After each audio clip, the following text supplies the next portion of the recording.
एक दिन नंद बाबा ने सुंदर व्रत किया है, एकादशी का व्रत।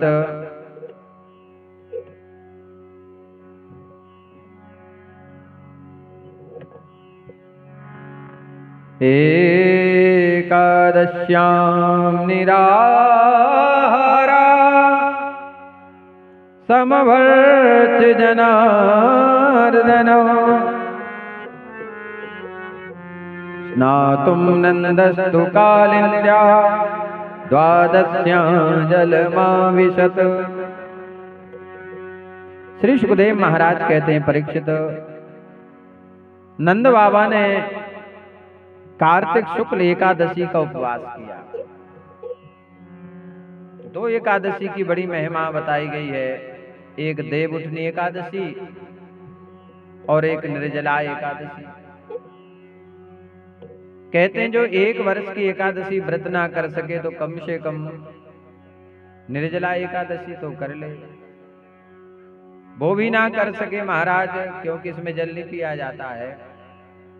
हम आपको सत्य बताएं, एक जगह हमारी कथा चल रही थी, वहां एकादशी तिथि पड़ गई, वो भी निर्जला एकादशी। लेकिन सत्य बता रहे हैं महाराज, भोजन तो ठीक है महाराज, जल की भी प्यास नहीं लगी। और 2 टाइम कथा हुई वहां, रात्रि में भी हुई और दिन में, क्योंकि गांव में परंपरा वही पुरानी चल रही है। हमने बहुत प्रयास किया कि हम 2 टाइम कथा नहीं कहते हैं। बोले नहीं महाराज, अब तो गांव की। अब हमने कहा क्या करें, गांव में आके फंस गए, अब तो पार लगना है। हमने ठीक है, जोई राम सोई राम, जैसी ठाकुर जी की इच्छा। लेकिन सत्य बात बता रहे महाराज, प्यास का नाम नहीं, ना प्यास ना कुछ नहीं। ठाकुर जी की भक्ति में कब दिन निकल गया, कब रात निकल गई, पता नहीं चला महाराज। नंद बाबा ने एकादशी का व्रत किया महाराज। दूसरी जो एकादशी है कार्तिक, जिसे देवउठनी एकादशी कहा जाता है, ये व्रत जरूर करना चाहिए। जिसके कोई काम नहीं बन रहे हो, परेशान हो, घर में अशांति ही अशांति हो, हर प्रकार से दुखी हो महाराज, धन दौलत से, परिवार से, उसे इस एकादशी में तुलसी का विवाह कराना चाहिए। जिनके यहाँ संकट हो, विपत्ति हो, विवाह ना हो रहे हो बच्चे बच्चियों के, एक बार तुलसी विवाह करवा देना महाराज, तत्क्षण आपके काम बन जाएंगे, सारे विघ्न बाधा दूर कर देते हैं। क्योंकि जो भगवान का विवाह कराएगा उसका क्यों नहीं होगा है। और भगवान सबसे ज्यादा प्रसन्न होते हैं तुलसी से, जब विवाह होता है उन्हें बहुत खुशी होती है। ठाकुर जी की पूजा में 56 भोग रख दो और यदि उसमें तुलसी नहीं है तो भगवान उसे स्वीकार नहीं करेंगे। और ध्यान देना, कन्हैया की भक्ति करने के लिए तुलसी आवश्यक है। गले में तुलसी जरूर पहना करो, एक दाना पहन लो पर तुलसी गले में जरूर होना चाहिए। नंद बाबा एकादशी का व्रत करके उन्होंने देखा कि चलो दूसरी तिथि में पारायण किया जाता है शीघ्रता से, तो यमुना स्नान करने के लिए चले गए। और उस समय का ध्यान नहीं रखा, आसुरी बेला में निकल गए। तम गृहीत्वा नयद भृत्यो वरुणस्योऽसुरोऽन्तिकं अविज्ञायासुरी बेला प्रविष्ट मुदकम निशि। नंद बाबा को ये मालूम नहीं था कि यह असुरों की बेला है। अब आपसे हमने कथा में कहा था कि 12 बजे से लेकर 3:30 का जो समय है वो कौन सी बेला है, आसुरी। और इस समय जो खाते हैं वो इंसान नहीं, वो राक्षस हैं। जो इस समय जागते हैं वो इंसान नहीं, वो राक्षस ही हैं, निशाचर हैं महाराज। निशाचर का मतलब होता है, निशा माने होता रात्रि जो विचरण करें, घूमे, यहाँ वहां जाएं, वो कौन है, निशाचर। अविज्ञा आसुरी बेला है महाराज। इस समय भोजन नहीं करना चाहिए, यहाँ वहां नहीं घूमना चाहिए। इस समय केवल हमें क्या करना चाहिए, विश्राम करना चाहिए, शयन करना चाहिए।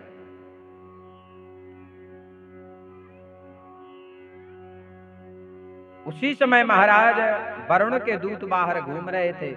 नंद बाबा जब वहां यमुना किनारे पहुंचे तो वरुण के दूत नंद बाबा को पकड़ करके ले गए वरुणपुरी के लिए। प्रातः काल हुआ, सूर्योदय जैसे हुआ, यशोदा मैया ने कहा अभी तक तो नंद बाबा आए नहीं। कन्हैया से कहा बाबा को देख करके आओ, अभी तक तुम्हारे बाबा लौट के नहीं आए। आज के समय में पहले पिता को बाबा कहते थे, फिर पिताजी कहने लगे। अब जानते हो क्या कहते हैं? डैड।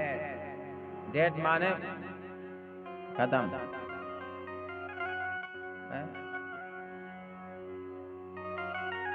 और मम्मी को क्या कहते हैं? मदर। और अब मोमबत्ती भी कहले, मोम मोम मोम कहते हैं कई लोग। और माताएं भी ऐसी हो गई, बोले चुप, मम्मी नहीं कहना, मोम मोम बोलो। बच्चों से जैसे कोई इज्जत वाला नाम नहीं है मोम, मोमबत्ती हो गया। बोले गोविंद भगवान की। भगवान बाबा के पद चिन्हों को देखते हुए पहुंचे और वो भगवान समझ गए कि मेरे पिता का हरण और किसी ने नहीं किया है, वरुण के दूतों ने किया है। अद्य में निव्रतो दैत्यो यही वार्तो दिगता प्रभो तदपाद भाज भगवन नवापो पार मध्वनः। भगवान जब वरुणपुरी में पहुंचे, वरुण देवता ने कहा प्रभु आज मेरा शरीर धारण करना धन्य हो गया, आज मेरा जीवन सफल हो गया, आज मुझे संपूर्ण पुरुषार्थ प्राप्त हो गया, क्योंकि आज मुझे आपके चरणों की सेवा का शुभ अवसर प्राप्त हुआ है। भगवान जिन्हें भी आपके चरण कमलों की सेवा का सुअवसर मिला है वे भव सागर से पार हो जाते। महाराज रामचरितमानस में भगवान के चरणों की वंदना की गई है। उस चरणों में जो तुम्हें मिल सकता है वो संपूर्ण विग्रह में नहीं है। कहाँ है? भगवान के चरणों में, गुरुदेव के चरणों में। शास्त्र कहते हैं गुरुदेव के चरणों की पूजा करनी चाहिए, मस्तक की पूजा नहीं करनी चाहिए। पर आज तो महाराज जो सीधे माथे ही पे सत्य कहते हैं बात। गुरु के जो चरण है, श्री गुरु पद नख मन गण ज्योति सुमरत दिव्य दिव्य। हमेशा गुरुदेव के चरणों के नख की पूजा शिष्य को करना चाहिए। और जो गुरुदेव के चरणों में श्रद्धा रखता है, भगवान के चरणों में श्रद्धा रखता है, केवट की श्रद्धा कहाँ है महाराज? भगवान के चरणों में। जब भगवान राम जी केवट के पास पहुंचे, कहा केवट भैया हमको पार लगाए दो।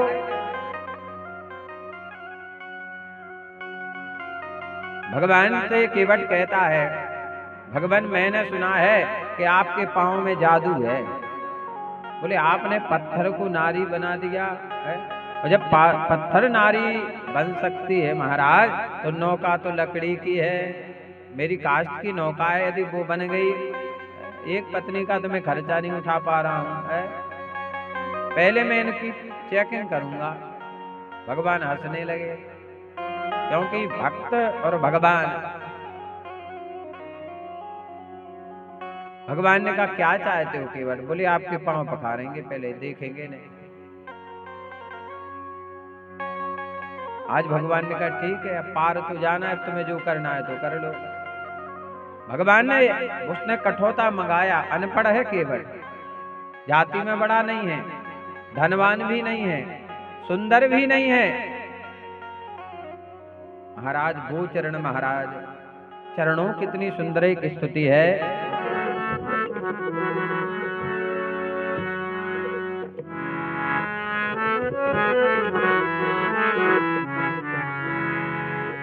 राम चरण सुखदाई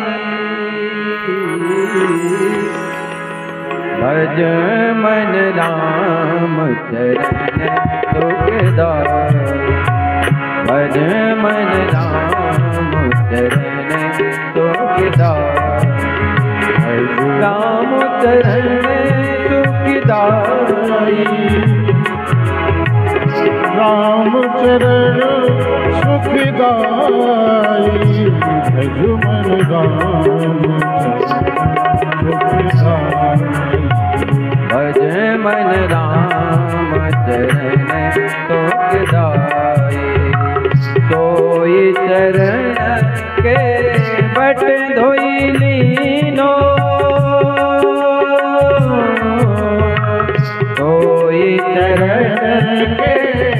भट ढोली नो, तब प्रभु नाम चढ़ाई, तब प्रभु नाम चढ़ाई। भज मन राम चरण सुखदाई, भज मन राम चरण सुखदाई, भज मन राम चरण सुखदाई। भगवान ने अपना एक चरण बढ़ाया। केवट ने कहा, भगवान मैं अनपढ़ हूं, मुझे ज्ञान नहीं है, पर इतना ज्ञान है, मैंने देखा है कि दोनों पांव धोए जाते हैं। भगवान ने कहा, अरे केवट भैया, यदि मैं दोनों पांव कठोता में रखूंगा तो मैं गिर जाऊंगा। भगवान ने कहा, केवट कहता, भगवान मैं आपको गिरने नहीं दूंगा। बोले कैसे? बोले दोनों हाथ मेरे सिर पे रख लेना।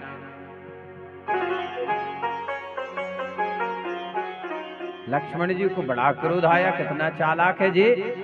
चलो पांव ले लिए तो ठीक है, ले लिए, कम से हाथ तो बच नहीं देता हम लोगों के लिए, क्या आशीर्वाद मिलेगा? दोनों हाथ भी ले रहा है, पांव भी ले लिया। बोले केवट मैं तुम्हें मार डालूंगा अभी। केवट कहता, मार डालो, मुझे कोई दिक्कत नहीं है, सब लोग तुम्हें बुरा कहेंगे, मुझे तो हर जगह फायदा है। एक तो गंगा का किनारा है कि गंगा के किनारे प्राण तजूंगा, लोगों की अस्थियां जाती है, मैं तो गंगा में जाऊंगा। लोग कहेंगे केवट का अपराध क्या है? बोले भगवान के चरण धोना चाहता, लोग तुम्हें बुरा कहेंगे, और मैं प्राण भी तजूंगा मरते मरते, तो अपने प्रभु को देखते देखते मुझे तो हर जगह फायदा ही फायदा है। राम जी बोले कंट्रोल, लखनलाल शांत हो जाए, इससे तुम नहीं जीत सकते हो, ये भक्त हैं।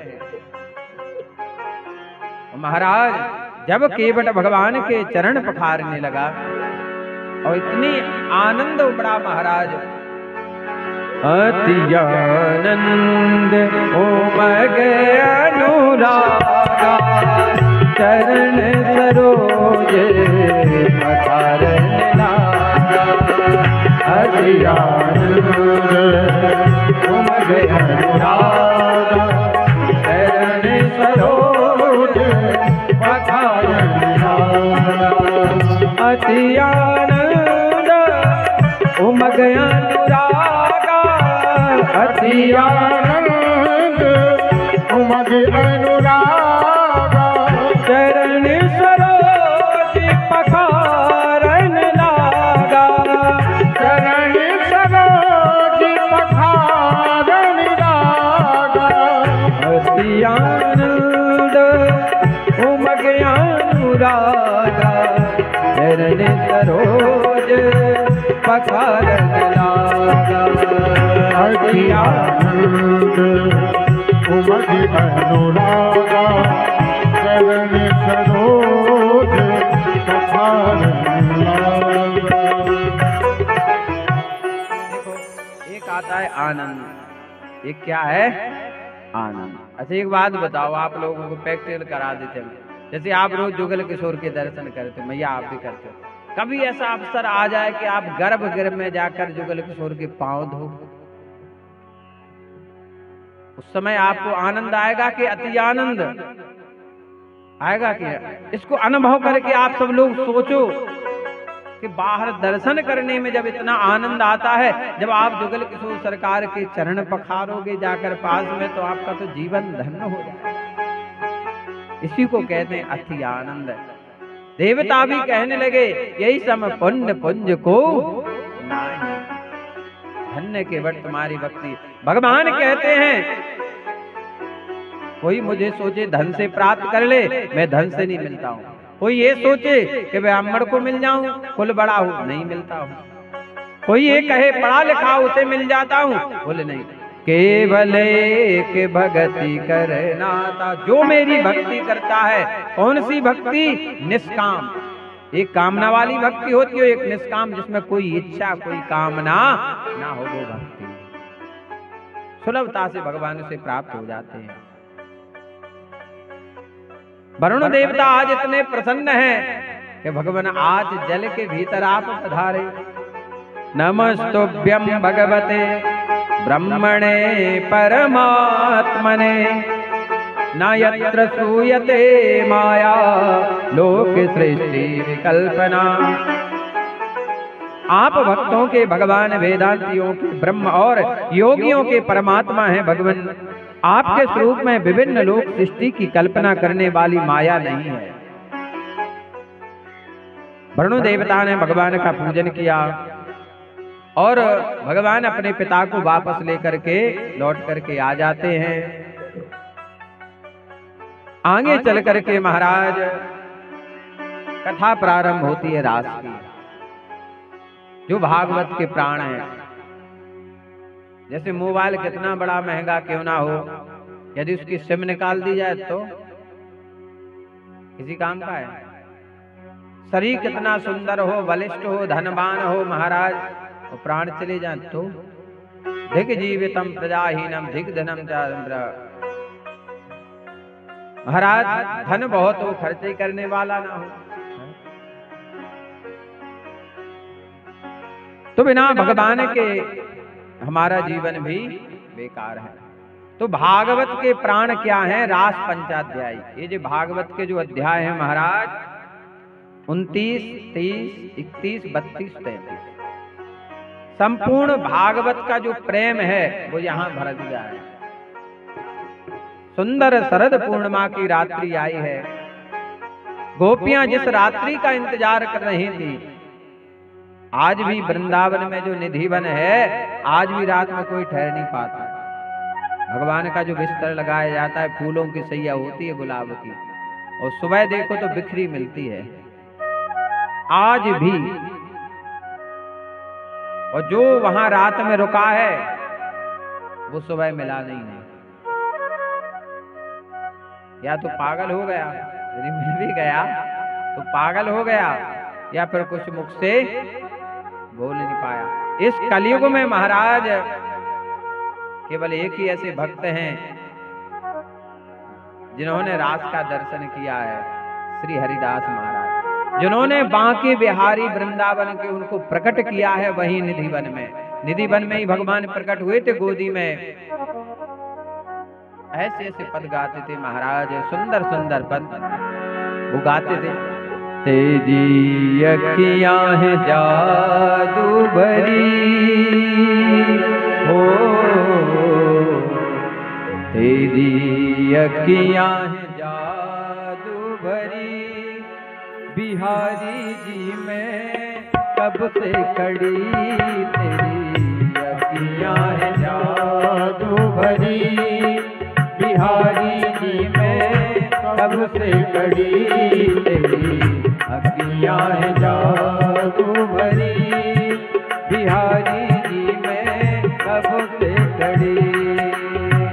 कृपा करो हरि दास के स्वामी, बांके बिहारी अंतर्यामी, कृपा करो हरि दास के स्वामी, बांके बिहारी अंतर्यामी, अंतर्यामी मेरी टूटे न प्रेम लड़ी, ओ मेरी टूटे न प्रेम लड़ी, बिहारी जी मैं कब से खड़ी, तेरी अखियां हैं जादू भरी, बिहारी जी मैं कब से खड़ी। आज सुंदर समय आया, शरद पूर्णिमा की रात्रि आई।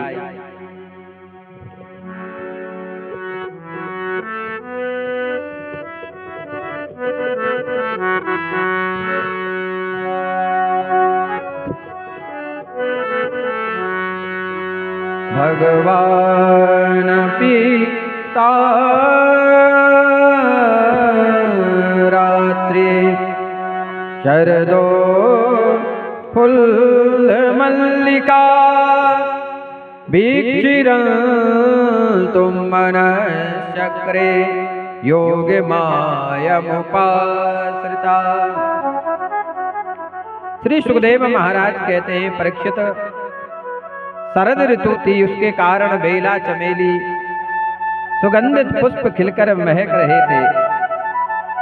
और भगवान ने चीर हरण के समय गोपियों को जिन रात्रियों का संकेत किया था, वे सब रात्रि आज पुंजीभूत होकर के एक साथ प्रकट हो गई। आज श्याम सुंदर कन्हैया ने अपने हाथों में बंसी को लिया। और कितने बजे भगवान बंसी बजा रहे हैं? निशम्य गीतम। भगवान ने कहा निशम्य होता है रात्रि के 12 बजे। तद नंग वरधनम ब्रजस्त्रिया कृष्ण ग्रहीत मानसा। भगवान ने कहा, अरे बंसी, तुझे पता है मैं तेरी कितनी सेवा करता हूं? बांसुरी ने कहा, आप अपनी चिकनी चुपड़ी बातों में मुझे फांस रहे हो, सीधे सीधे बात बताओ, है क्या? तुम मुझसे क्या काम कराना चाहते हो? भगवान ने कहा, बांसुरी, तू पहले सुन तो ले, मैं तुझे अपने ओंठों का तकिया लगाता हूं, कमर का पलंग बिछाता हूं, अंगुलियों से तेरी सेवा करता हूं। तू आज ऐसी बजना कि सब इस बंसी के वशीभूत हो जाएं और दौड़े चले आएं, अपने आप को ना रोक पाएं। क्लीम मंत्र का उच्चारण किया बांसुरी में। ये बांसुरी कौन है? साक्षात श्री हनुमान जी महाराज। बांसुरी को, जैसे बंसी को आप पीछे से पढ़ो तो क्या बन जाएगा? क्या बन जाएगा? जैसे वंशी, और पीछे से पढ़ेंगे क्या बनेगा? शिवम। और शिवम माने शिव जी, और शिव जी के अंश अवतार कौन है? हनुमान जी महाराज। माँ सीता जी ने कहा, स्वामी आप सबको कुछ ना कुछ दे रहे हो, मेरा एक लाल है, लाली मेरे लाल की जित देखूं तित लाए, लाली देखन में गए मैं भी हो गया। हनुमान जी महाराज भी लाल है। लाल देह लाली रसे अरुधर लाल लंगूर, वज्र देह दानव दलन जय जय जय। इसे भी कुछ दे दो। भगवान राम जी ने कहा, इन्हें मैं क्या दे सकता हूँ? भरत भाई कपिश ओरन में नहीं, मैं इनका जीवन में कभी ऋण नहीं चुका सकता हूँ, इतना ऋणी हूं मैं हनुमान जी का। हनुमान जी महाराज कहते हैं, भगवान देना है तो एक चीज, अर्थ न धर्म न काम रुचि, गति न चाहो निर्वाण, जन्म जन्म सिय राम जी पद। केवल आपके जो चरण हैं, मैं आपके पास रहना चाहता हूँ। भगवान ने विचार किया कैसे ऋण चुकाए हनुमान जी का, तो कहा अगले जन्म में हमारी बांसुरी बनेंगे, सदैव हमारे पास रहेंगे, तो मैं इनकी सेवा करूंगा। जो त्रेता युग में इन्होंने हमारी सेवा की, मैं द्वापर में इनकी सेवा करूंगा। तो हनुमान जी महाराज बंसी बन के आए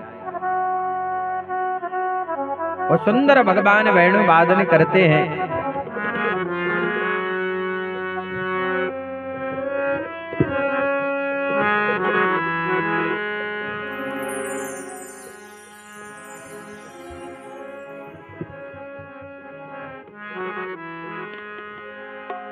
बाजे रे मुरलिया बाजे, बाजे रे मुरलिया बाजे, बाजे रे मुरलिया बाजे, बाजे रे मुरलिया बाजे।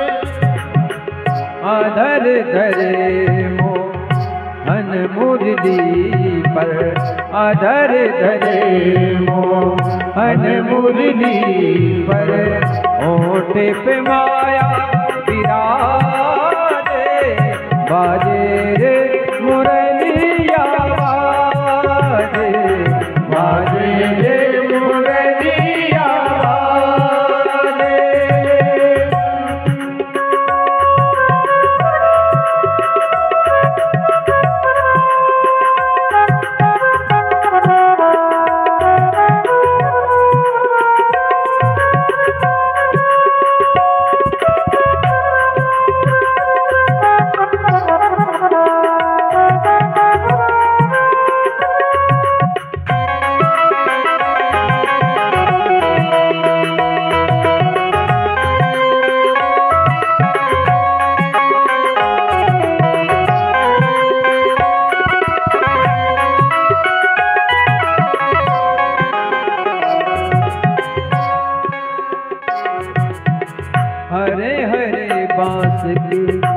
बनी मुरलिया, हरे हरे बांस की बनी मुरलिया, मरम मरम को छुए अंगुरिया, मरम मरम को छुए अंगुरिया, चंचल चतुर अंगुरिया जिसे पर, चंचल चतुर अंगुरिया जिसे पर, कनक मुदरिया साजे, बाजे रे मुरलिया बाजे, बाजे रे मुरलिया बाजे।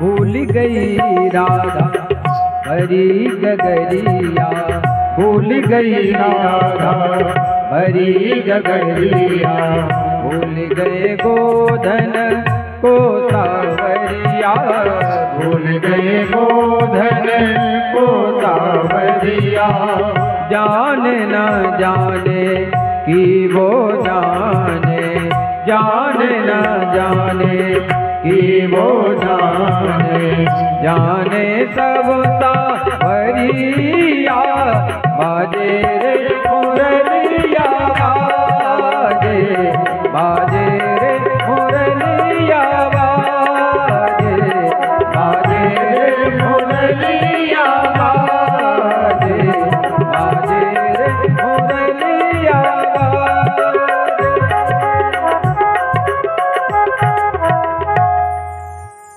भगवान ने ऐसी बंसी बजाई, गोपियां अपने आप को भूल गई, मुरलिया हर की मधुवन में धूम मचाई, वृंदावन में बंसी बाजी, तीखन में मिश्री की जगह में। एक जगह तो गोपी ने अपने पतिदेव को सब्जी की जगह भूसा परोस दिया, वो गाय को भूसा की जगह सब्जी, गऊ को साग, पति को भूसा, ऐसी मति बोराई, मुरलिया हरि के मधु। पग में पहुंची, कर में पायल, कान में नथनी सजाई, हाथों की चूड़ियां पांव में पहन ली, पग में पहुंची, पग में पहुंची, कर में पायल, पायल जो पांव में पहनना चाहिए हाथ में पहन ली, कान में नथनी सजाई, जो नासिका पे लगाई जाए नथनी कान पे लगा ली, नैन महाबर पग अंजन, बिंदी नाक लगाई, माहुर पांव की जगह जो लगना चाहिए आंखों में लगा, नैन महावर, और पग अंजन, जहां माहुर लगना चाहिए वहां काजल लगा लिया, और बिंदी माथे की जगह नाक के ऊपर रख ली, बिंदी नाक लगाई। और गोपियों के हाल हुए, दुहंतो बियो काश, दोहम में त्वा समुत्सुका, पयोदे श्रुत संयाव, मनुद्वास्य पराय। बंसी की ध्वनि सुनकर जो गोपियां दूध दोह रही थी, दोहनते हो महाराज, वे अत्यंत उत्सुकता बस दूध दोहता छोड़ करके बांसुरी को सुन के भागे।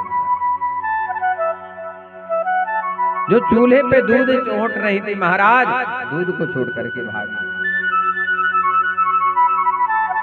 महाराज कोई लपसी बना रही थी, लपसी बना रही थी, पूड़ी को मीड़ के नहीं बनाई जाती, उसको छोड़ करके भागी महाराज। जो भोजन परोस रही थी वो परसना छोड़कर, जो छोटे छोटे बच्चों को दूध पिला रही थी वो दूध पिलाना छोड़कर, जो पतियों की सेवा कर रही थी अपने पतिदेव को छोड़ करके महाराज सब भगवान के पास पहुंच गए। जब भगवान के पास सारी गोपियां पहुंचती हैं महाराज, भगवान ने उन सारी गोपियों का स्वागत कहते भगवान से हमारा नाता संबंध कोई ना कोई होना चाहिए। कामम क्रोधम भयम स्नेह मैक्यम सौहृद में बचा नित्यम हरो विदत यान्ति तन्मयतामिते। भगवान से हमारा संबंध हो, चाहे काम का हो, चाहे क्रोध का हो, चाहे भय का हो और चाहे नातेदारी का हो, रिश्तेदारी का हो, पर भगवान से हमारा नाता संबंध कोई ना कोई जुड़ना चाहिए। जो भगवान से नहीं जुड़ा वो किसी काम का नहीं रहा महाराज। सुखदेव महाराज कहते हैं, परीक्षित तुम्हारे जैसे परम भागवत भगवान का रहस्य जाने वाले भक्तों को श्री कृष्ण के संबंध में ऐसा संदेह नहीं करना चाहिए, क्योंकि योगेश्वरों के भी ईश्वर, जिसके मन में कन्हैया और गोपियों के प्रति गलत भाव आ जाता है, उस पर भगवान कभी कृपा नहीं करते महाराज। कई लोग बड़ा बुरा सोचते हैं, तो कभी मन में ऐसा भाव नहीं आना चाहिए, सोचना भी नहीं चाहिए, क्योंकि ये प्रेम है। एक बात बताओ, एक बहन भाई को राखी बांधती, वो क्या है? प्रेम। एक माँ अपने बालक को जब दूध पिलाती है तो वहां क्या है? प्रेम। ये वही प्रेम है। बोले गोविंद भगवान की। हमारे एक और यजमान जी आ गए, जय हो। आपने भी बहुत सुंदर कथा कराई पुरुषोत्तमपुरा में, बहुत विशाल आयोजन हुआ था। बोले वृंदावन में हरिलाल की जय।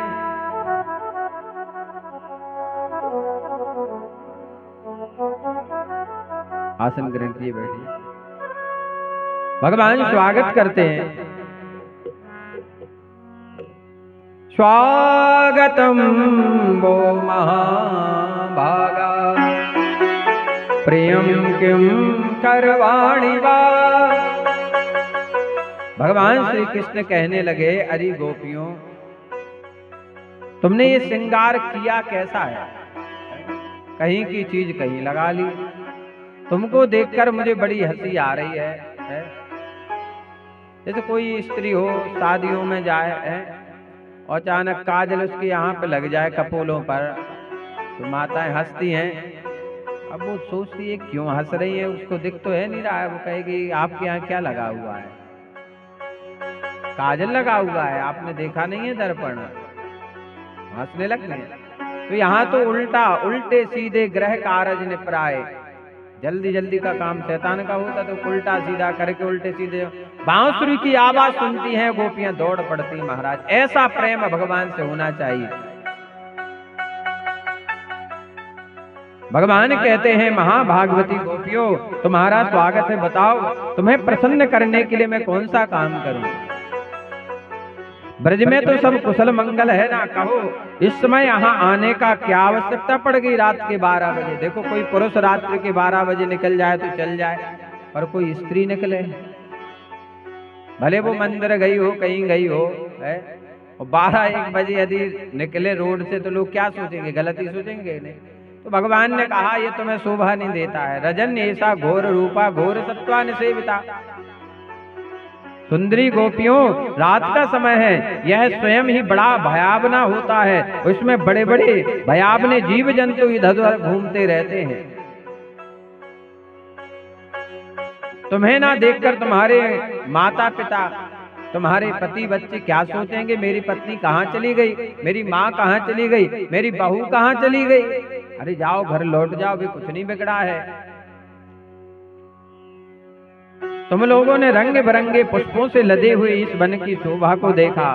पूर्ण चंद्रमा की कोमल रस्सियों में यह रंग रंगा हुआ है।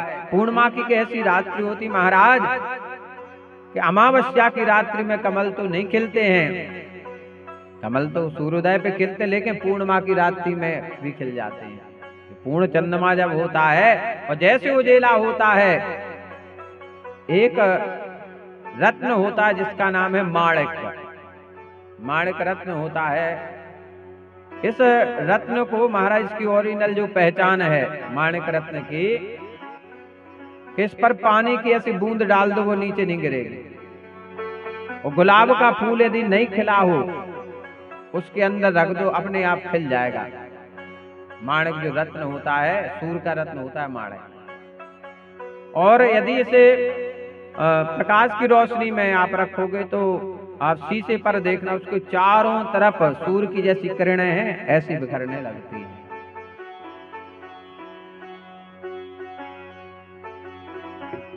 तो रात्रि में कमल खिल गए। आज भगवान का वृक्ष स्वागत करते हैं, पुष्प स्वागत करते हैं।